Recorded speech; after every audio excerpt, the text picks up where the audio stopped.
Somos la Universidad del Norte Santo Tomás de Aquino, esta es la Facultad de Ingeniería, el Centro Universitario Concepción, en la carrera de Ingeniería en Informática, que corresponde a la cátedra de Álgebra Discreta.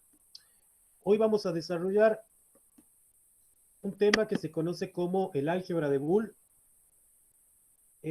Bueno, el álgebra de Boole en realidad son unas retículas. Nosotros ya habíamos mencionado en la clase anterior qué es lo que correspondía al concepto de retículas, que tienen unas ciertas características y que esas características a la vez tienen muchas, pero muchas aplicaciones a la ciencia de la computación. Bueno, George Boole fue uno de los padres fundadores en los campos de la ciencia de la computación y la forma en la que le dio y definió a estos conceptos por allí a priori parecen bastante abstractos, son los que tienen grandes aplicaciones y hoy se conoce como el álgebra de Boole. Vamos a empezar primero con unas definiciones. Eh, una retícula.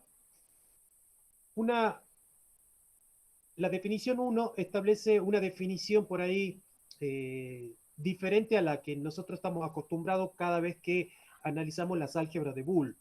Yo ahí les propuse en realidad dos definiciones del álgebra de Boole. Las considero las dos bastante importantes porque a las dos tienen una cierta particularidad. Nosotros hemos desarrollado el álgebra discreta en términos de los grafos, después vimos los diagramas de Haas, vimos lo que eran retículas. Bueno, el álgebra de Boole también se define en términos de una retícula. Se dice que la álgebra booleana se puede definir a través de una retícula con elementos en el cual aparece un mínimo y un máximo, que nosotros lo vamos a llamar 0, ¿sí? Y después le vamos a llamar i, o 0 y 1, perdón, complementada y distributiva. Es decir, una retícula que tenga mínimo y máximo, que tenga el elemento 0 y 1, que sería complementada y distributiva o álgebra booleana. Si la comparamos con la definición número 2, yo la he marcado acá, decimos de que una retícula finita es una álgebra booleana si es isomórfica. Es decir, hemos enunciado por allí el concepto de cuando dos retículas eran isomorfas. Decíamos que eran isomórficas cuando tenían prácticamente la misma estructura. Cuando graficábamos o hacíamos la representación gráfica del diagrama de Haas de una retícula, comparábamos justamente la estructura o la forma, más que nada, de su gráfica. Y cuando las formas de su gráfica son equivalentes, se dice que son homórficas, o que hay un elemento correspondiente para cada uno, se dice que son isomorfas, que tienen la misma estructura. Entonces se dice que una retícula finita es una álgebra booleana si es isomorfa a un B sub n, en donde B sub n es también una retícula, la cual está acotada, significa que tiene un máximo, que tiene un mínimo, y que es complementada y distributiva. Un ejemplo claro de eso fue un conjunto de partes. Si ustedes revisan las diapositivas anterior y la clase anterior, vimos lo que era el conjunto de partes, que era un conjunto que se formaba con todos los posibles conjuntos que se podían formar con los elementos de determinado conjunto y con una relación que en este caso sería incluido o igual, siempre y cuando el conjunto de partes sea un conjunto finito, ¿sí? Es decir, una cantidad numerable de elementos.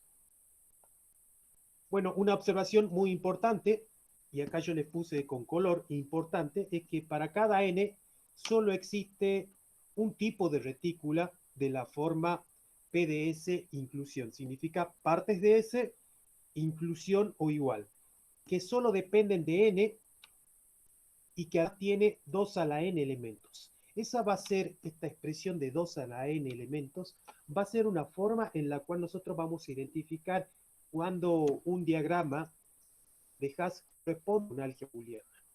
Y bueno, eso lo vamos a ir viendo a medida que vayan pasando las diapositivas y también con los videos que tengo para compartirles. Bueno, veamos acá un ejemplo. Sé que a través de las diapositivas por ahí mostrar un ejemplo no es tan didáctico como lo sería de manera presencial, pero sí con los videos creo que no va a haber ningún problema, que van a ir acompañando y reforzando a lo que nosotros estamos realizando acá dentro de la reunión por Google Meet.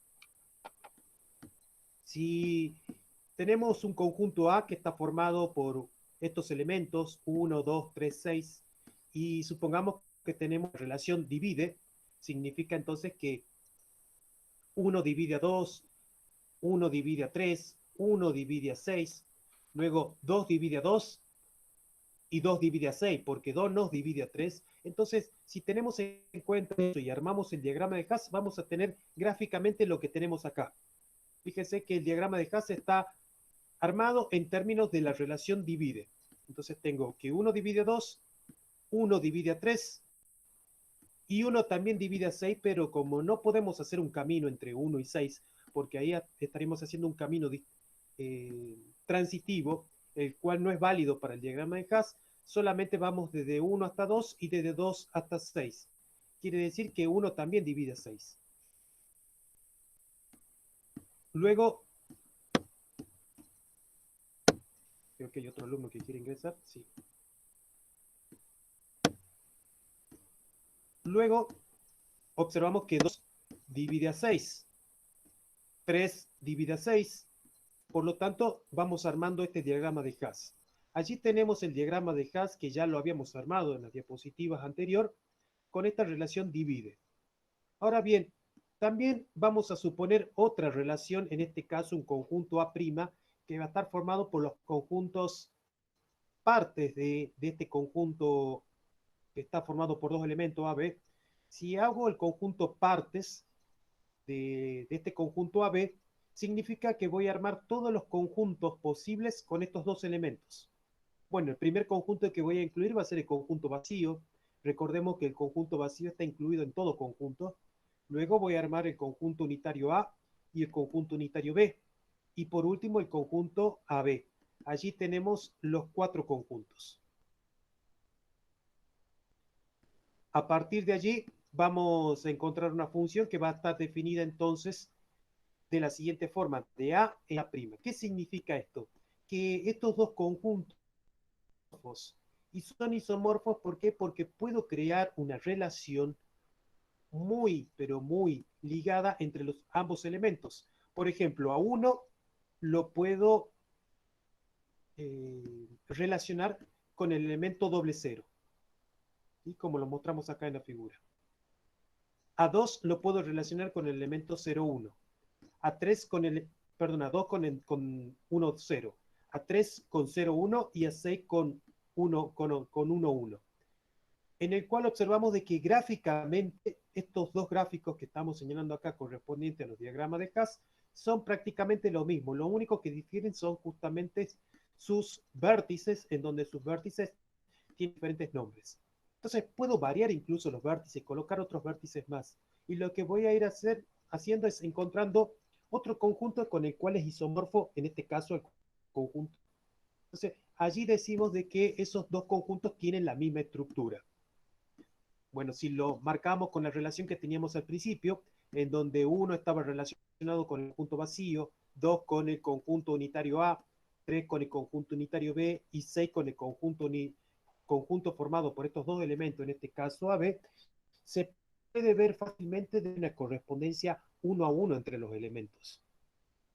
Por eso decíamos de que si consideramos a la retícula D6, es decir, a D que tiene como subíndice 6, estamos hablando por esa retícula que está formada por todos los divisores enteros positivos de 6, bajo determinado orden, en este caso un orden parcial de divisibilidad.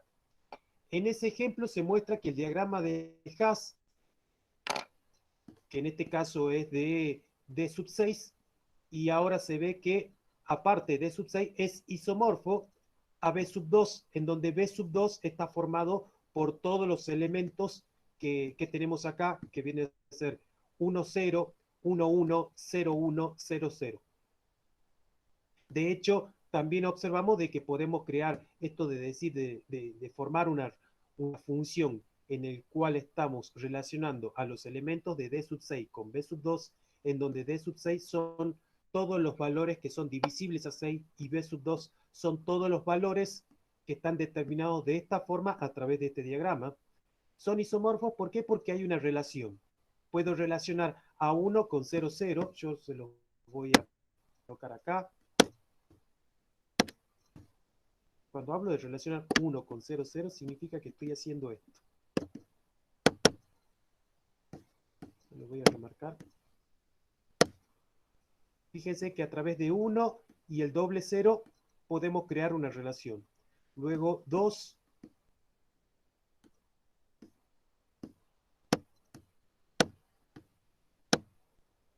Vamos desde 2.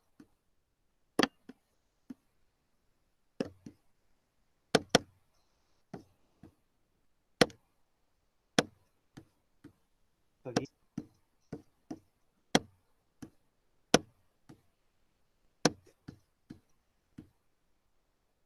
Y de 3 hasta 0, 1.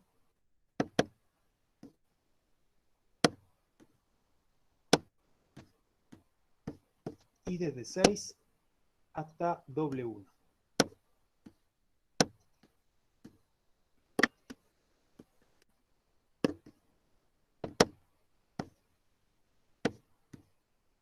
De esa manera observamos que siempre para cada elemento o para cada vértice de este diagrama de Haas le corresponde un único elemento del otro diagrama de Haas. Por eso decimos de que hay una función que acá se coloca f, que va desde D6, que son los elementos, en este caso de divisibles, todos los elementos divisibles entre sí, a B2, en donde B2 está formado por todos estos elementos.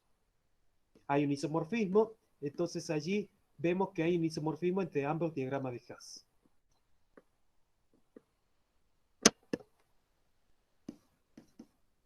Veamos los siguientes diagramas de Haas que muestran las retículas B sub n. Por eso ahí, cuando hablábamos de B sub 1, B sub 2, B sub n, fijamos que para B sub 0 vendría a ser simplemente un punto.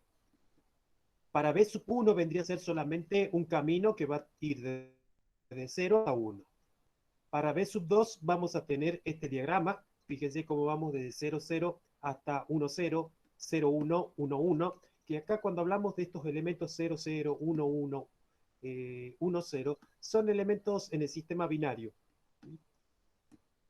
Y por ejemplo, B sub 3, por eso decimos para n igual a 0, para n igual a 1, para n igual a 2, para n igual a 3. También tenemos este diagrama de Haas colocado en términos del sistema binario.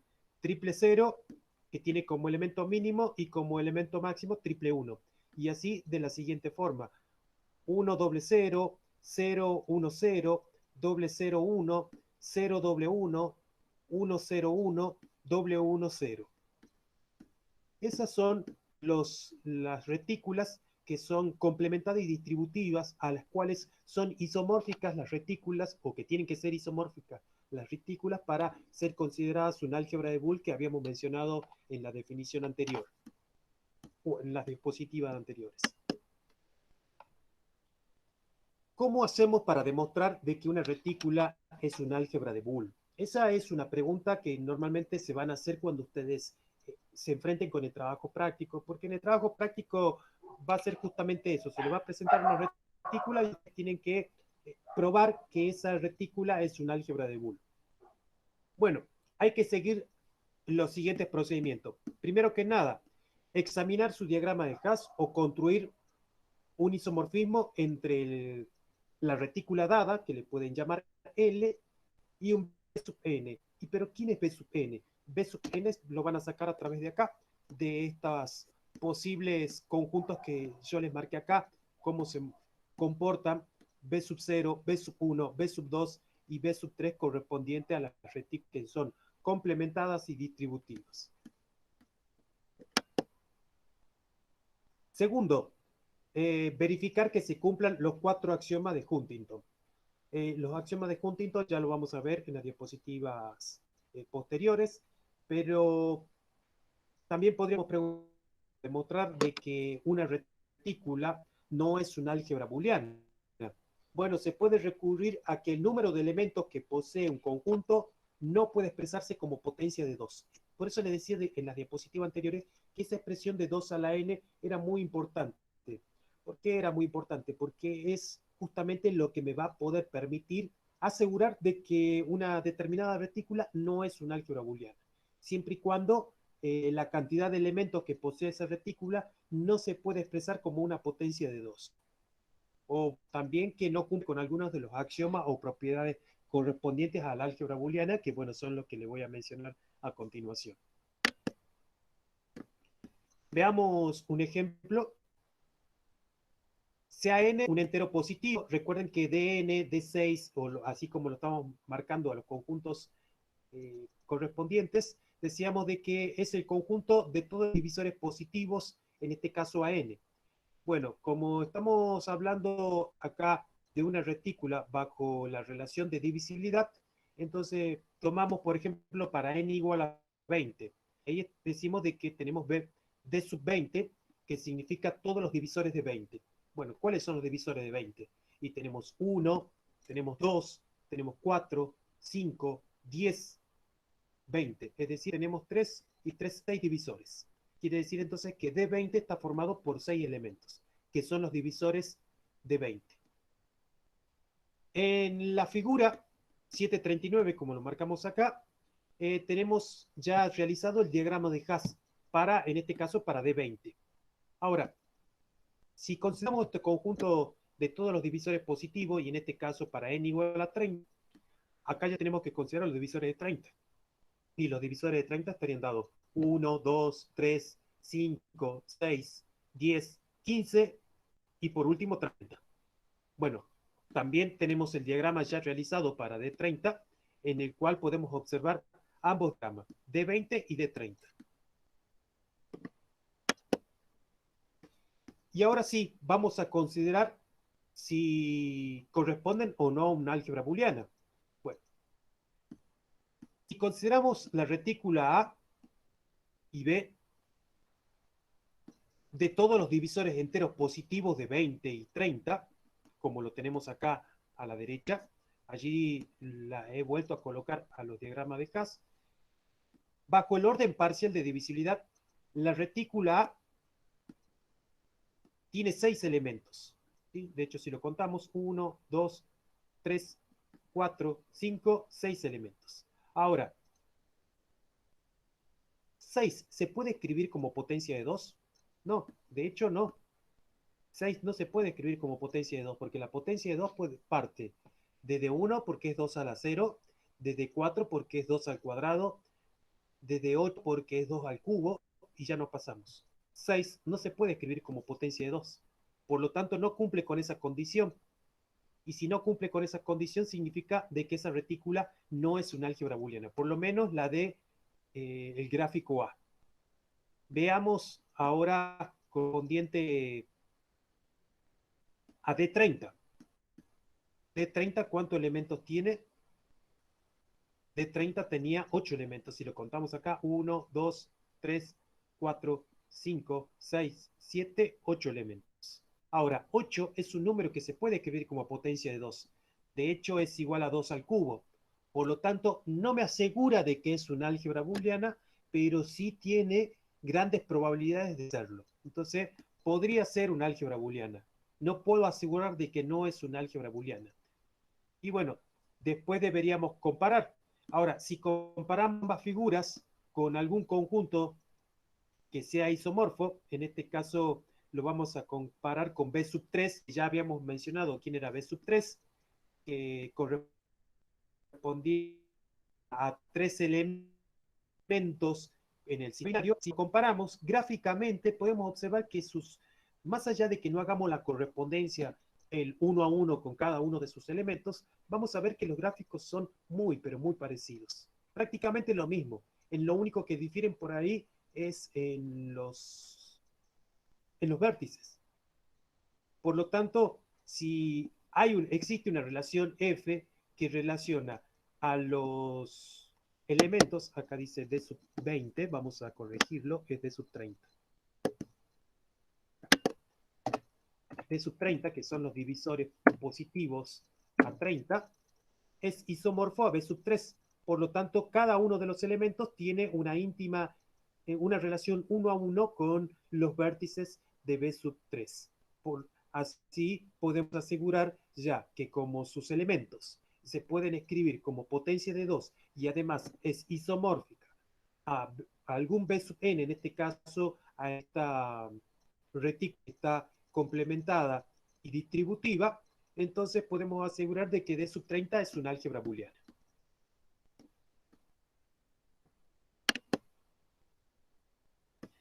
Vamos a ver la definición axiomática, justamente los axiomas de Huntington, que lo habíamos mencionado en las diapositivas anteriores. Justamente en 1994 formalizó la álgebra de Boole mediante un sistema axiomático de la siguiente forma. Dado un conjunto C y dos operaciones binarias, en este caso nosotros lo simbolizamos como O, que es la disyunción, e I, que es la conjunción, vamos a decir de que el conjunto C, junto con esas dos operaciones, que son la conjunción y la disyunción, constituyen una álgebra booleana, sí, solo sí, para todo ABC, es decir, para cualquier terna de valores que pertenezca a ese conjunto C, se verifiquen los siguientes postulados. El axioma 1, las operaciones conjunción y disyunción son conmutivas. Es decir, que tomo dos elementos cualquiera de ese conjunto C, al operarlos y conmutar el orden, los resultados no varían. Axioma 2, cada operación es distributiva con respecto a la otra. Si tomamos el primer elemento, tomamos tres elementos y hacemos la combinación de distributividad de la disyunción con respecto de la conjunción, van a observar de que eso se cumple. Para la conjunción o para la disyunción. El axioma 3 es que si existen dos elementos, en este caso C, 0 y 1, distintos, llamados elementos neutros de las operaciones disyunción y conjunción respectivamente, cuando hacemos A disyunción 0, eso es igual a A conjunción 1, eso es igual a. Por eso decimos de que el 0 y el 1 corresponden a elementos neutros para las operaciones disyunción y conjunción. El axioma 4, para cada elemento A de C, existe otro elemento A', en este caso llamado complemento de A, tal que A disyunción A' es igual a 1 y A conjunción es igual a 0. De allí surgen lo que se conoce como modelos de álgebra booleana. Cualquier terna formada por un conjunto finito de dos y dos operaciones que cumplan con los cuatro axiomas mencionados anteriormente, por ejemplo, el conjunto de parte de un conjunto S, siempre y cuando el S sea un conjunto finito, la unión y la intersección, algo que les voy a mencionar. Tanto la unión como la conjunción, perdón, la disyunción como la conjunción tienen unas operaciones análogas dentro de la teoría de conjuntos. Si bien son dos operaciones lógicas, la disyunción y la conjunción, que lo vimos por allí en algunas clases presenciales, son dos operaciones lógicas que tienen una analogía muy, pero muy parecida a dos conceptos o a dos operaciones que se utilizan para relacionar justamente conjuntos, que son la unión y la intersección. Entonces, cuando hablamos de conjunción, estamos haciendo una analogía con la teoría de conjuntos con respecto a la intersección. Cuando hablamos de disyunción, estamos haciendo una analogía con respecto a los conjuntos en base a la unión de conjuntos. Por eso es que acá estamos mencionando de que PDS, la unión y la intersección, en donde PDS, el conjunto parte de S, es un ejemplo de un modelo de álgebra booleana. El ejemplo sería P, que es un conjunto cualquiera, con la disyunción y la conjunción. Siempre y cuando P sea un conjunto finito de ¿quién? De proposiciones.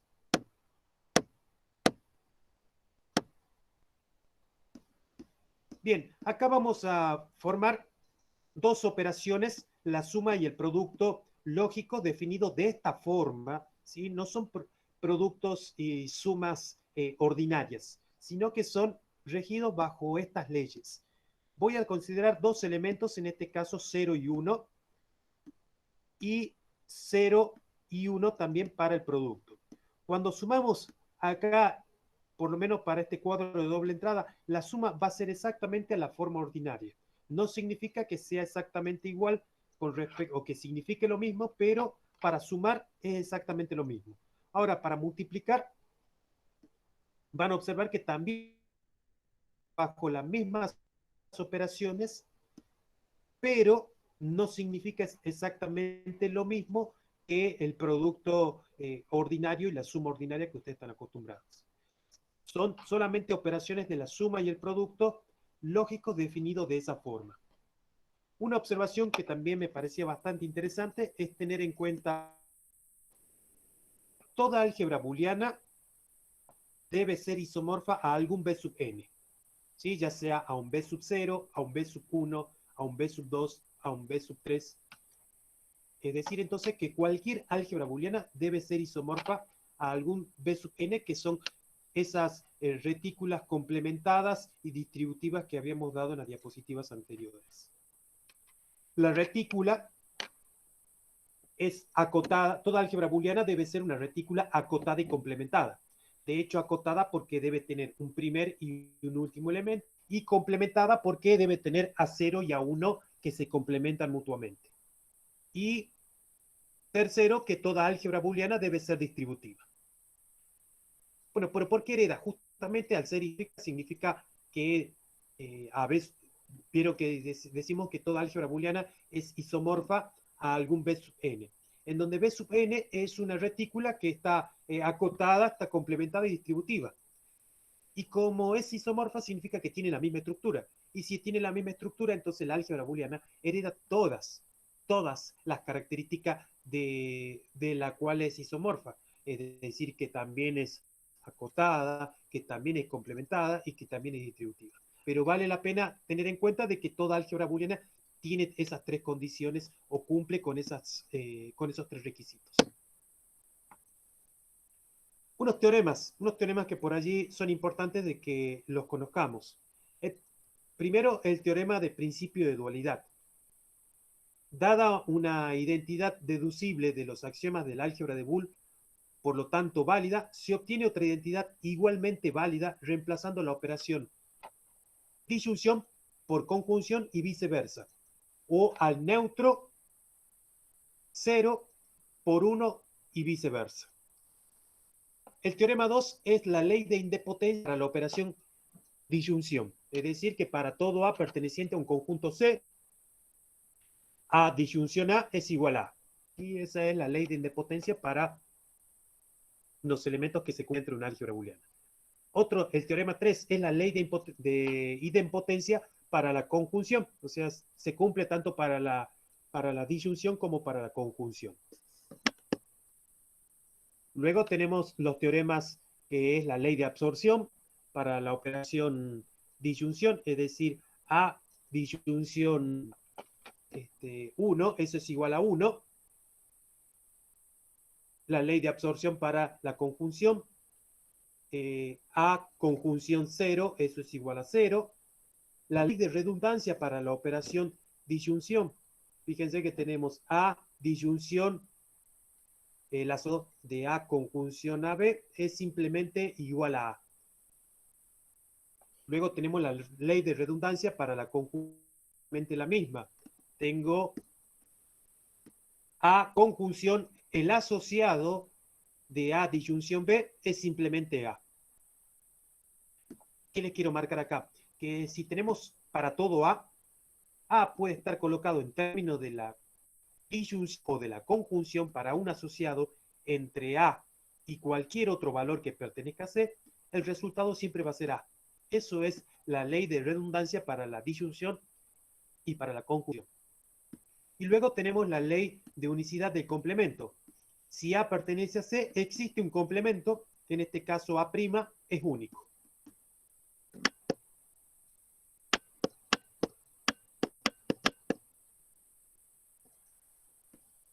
Y luego tenemos el teorema de la ley de involución. El complemento del complemento es igual a A. Esa es la famosa ley involución y la ley asociativa para las operaciones disyunción y conjunción, que son las mismas.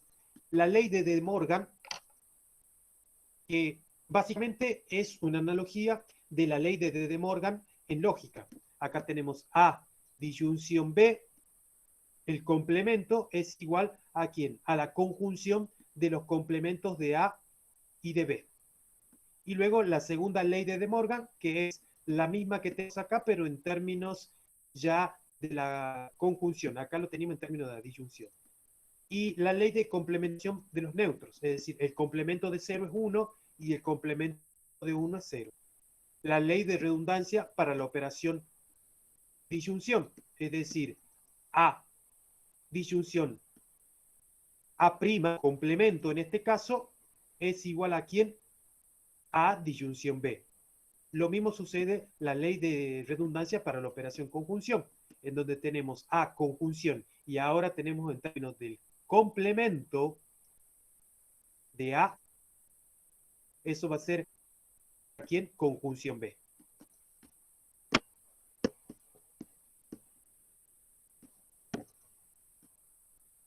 Bueno, y eso sería,